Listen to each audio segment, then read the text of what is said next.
రామ్ చరణ్ ఉపాసనతో అకిరానందన్. ఉపాసన అలాగే రామ్ చరణ్ ఇద్దరు కూడా ముంబైలోని మహాలక్ష్మి దేవాలయంని సందర్శించడానికి వెళ్తున్న నేపథ్యంలో అనుకోకుండా అకిరానందన్ ఎయిర్పోర్ట్లో కలవడం జరిగిందట. ఇక దీంతో అకిరానందన్ని చూసిన రామ్ చరణ్ అలాగే ఉపాసన ఎంతగానో హ్యాపీగా ఫీల్ అయిపోయారట. చూడక చాలా రోజులు అయిపోతుంది అకిరా, ఇలా కలుస్తామని అస్సలు కూడా అనుకోలేదు.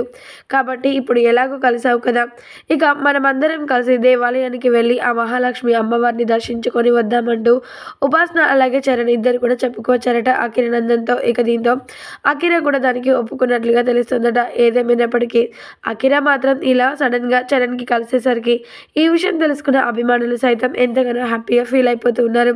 ఎంతైనా మరి mega power star Ram Charan యొక్క మంచి మనస్తత్వానికి ఎంత చెప్పినా కూడా చాలా తక్కువగానే అవుతుంది.